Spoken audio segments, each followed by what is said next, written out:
trivet was floating among clouds and fog while licking postage stamps in Cloudland, two activities that she found to be most annoying. She focused on the small island within her mind where she could still control herself and where she often visited when director Jack Cavance was being a particularly obnoxious toad. One of his more basic traits, which had likely been established long before he was born, and curiously imagined herself to be enjoying a most excellent Cuban cigar while noting, as Professor Sigmund Freud had once observed in one flavor or another, firstly, that sometimes a cigar is just a cigar, and secondly, that, insofar as Darla was concerned, this was one of those sometimes. Cavance, who like Darla was a braino, and who, as a puzzling consequence of a minor indiscretion Darla had committed in the presence of the Imperial Director, had been given nearly complete control of Darla for 2 years, apparently as a reward for him, but actually as a punishment for her. Cavance certainly had a penchant for being toadish. For physicals, those humans who had not yet abandoned their bodies in favor of living as brains within mirrored, classic orbs, 2 years was a long time. But for a braino who was connected to an elaborate and quite complex set of illegal Orwellian perceptual interface modifying, enhancing, and controlling devices, which were being operated by another braino who had the security override code for this classic orb of the braino being controlled, 2 years easily became a virtual eternity. The Orwellian equipment, among other things, could transform a few milliseconds of real time into hours and hours of virtual time. And were it not for Darla's little island of escape and safety, she would likely have gone insane, or at least would have become a bit batty. Of course, she had moments, but generally, she made an effort to endure Cavance's tinkering with her mind while simultaneously making every effort to devise some way effectively to tinker with Cavance's mind. Darla had not become a powerful company director by being a fool. And even though it might take a while, she was certain there was some way to exert a bit of her influence on Cavance.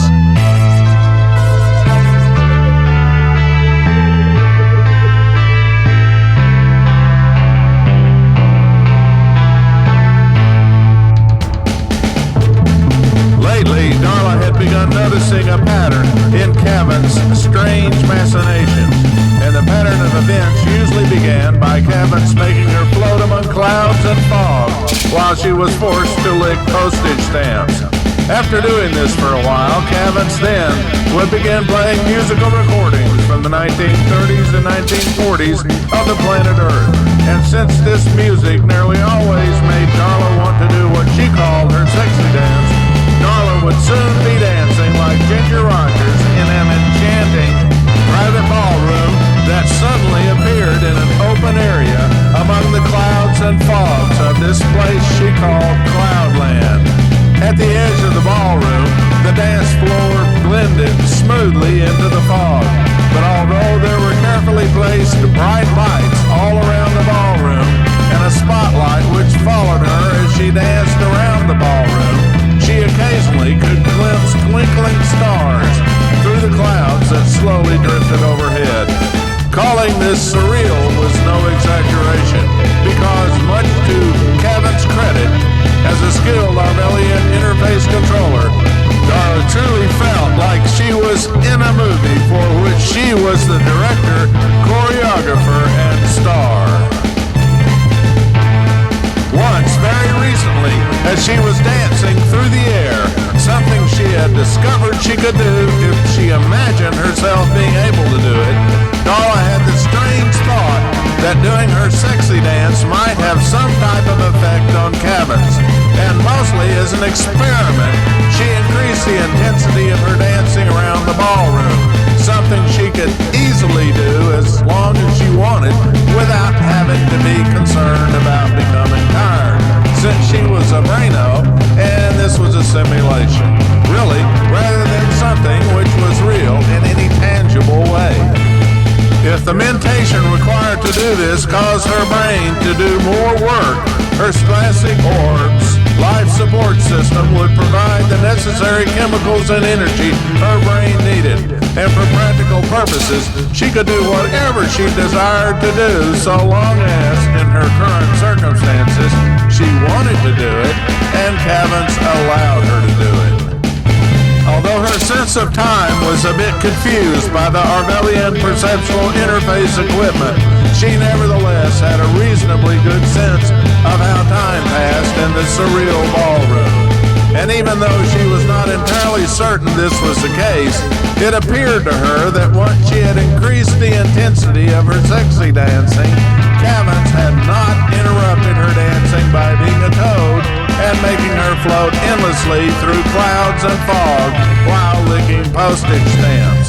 In fact, the more she pondered this, albeit very privately when she escaped to her little island, the more she began to suspect that Cavans actually enjoyed watching her dance like Ginger Rogers. Being especially bright and understanding fully on many levels that enjoyment and pleasure are powerful motivators, Darla began to devise a strategy which she hoped would increase her power in this strange game Cavans was playing with her, apparently toward some goal which she simply could not understand or imagine at the moment, no matter how much she tried to comprehend it. Her strategy was very simple, really, and the first step was to engage Cavans in some type of conversation. Virtually anything would be significant, because so far Cavans had never said even one word to her formally.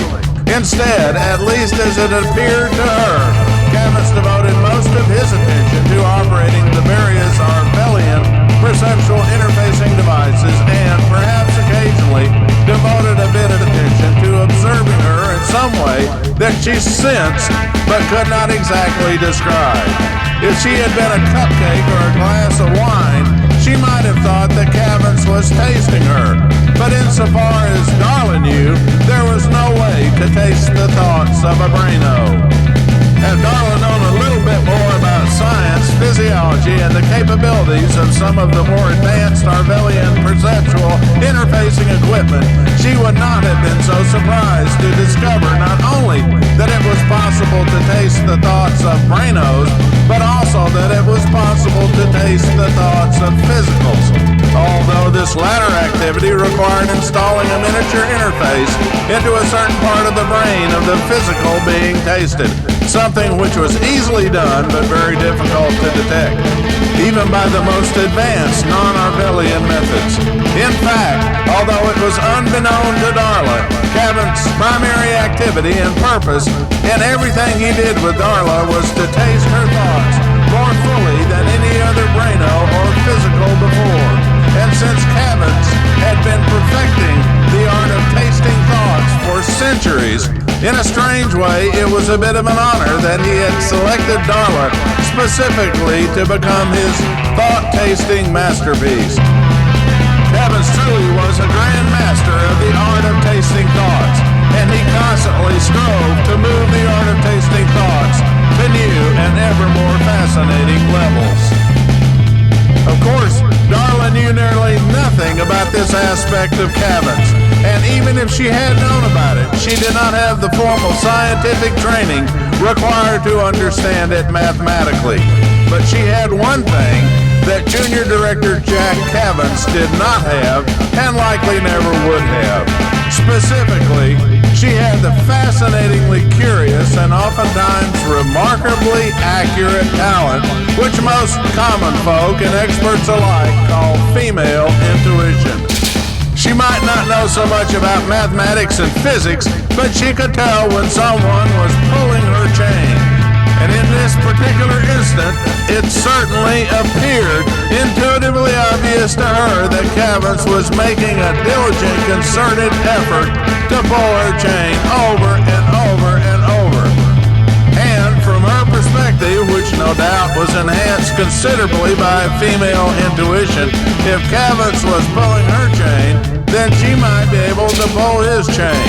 And as she was pondering this insight, which was beginning to be more like an epiphany She remembered an old adage about a goose and a gander, which she found to be quite amusing and more than a little bit instructive in an oddly curious way.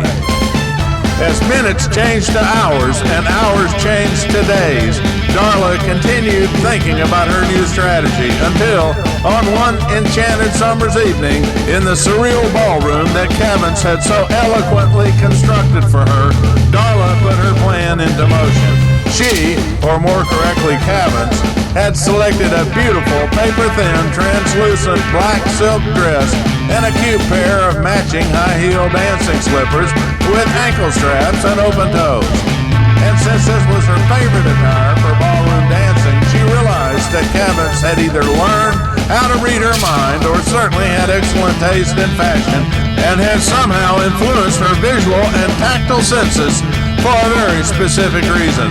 Although she did not know precisely what Cavin's motivations were, she recognized that it did not matter so much really, and for whatever reason, her realization that this appeared to be a special and significant moment, in fact, allowed her to make it all the more special and significant in terms of her plan.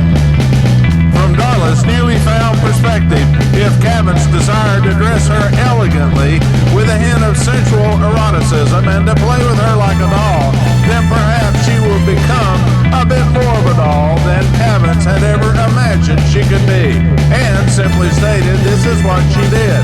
As she danced around the surreal ballroom, instead of focusing entirely on enjoying the moment and herself, Darla began looking around the ballroom a bit more intensely, but nevertheless surreptitiously. In effect, although it is difficult to describe in a tangible way, what she was doing was attempting to look beyond the boundaries of the surreal ballroom towards the goal, perhaps, of seeing or sensing more of what Cavins was doing or observing. And after doing this for a while, she did something which quite startled Cavins. She spoke directly to him in a voice that he had neither expected nor imagined to hear, especially considering the dulling effects of the elaborate and complex Arvelian perceptual interfacing equipment he was using to control Darla.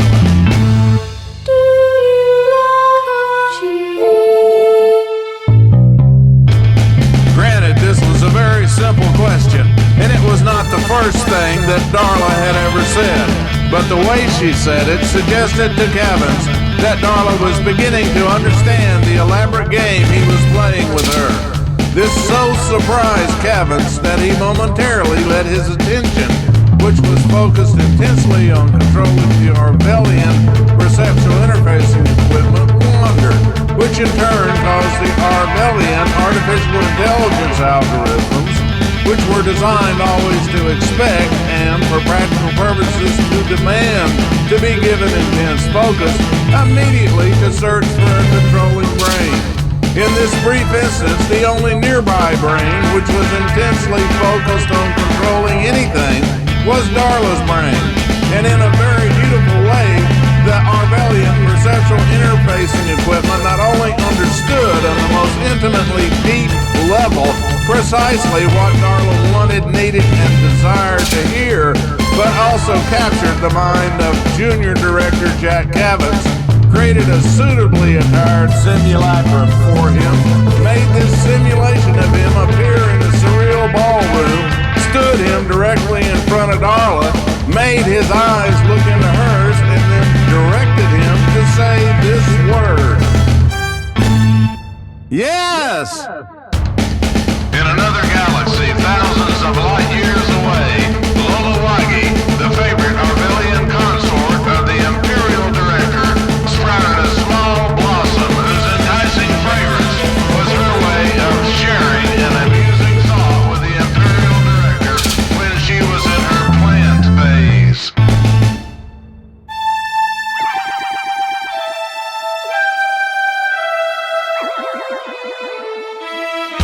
The Imperial Director moved nearer to Lolowagi, rotated his olfactory interface next to her small blossom, let her thought fill his mind with enticing fragrance, and replied, Soon, my love, soon. Back in the surreal ballroom, floating among the clouds, rolling fog and twinkling stars, junior director Jack Cabins, who was a physical, had been afflicted with a curious medical condition called jumping French-Canadian amain, began flapping his arms wildly and screaming hysterically. Yes, yes, yes, yes, yes, yes. Outwardly, director Darla Tribbett did not move or even twitch a muscle, but inwardly, she smiled and had an amusing thought about the goose and the gander.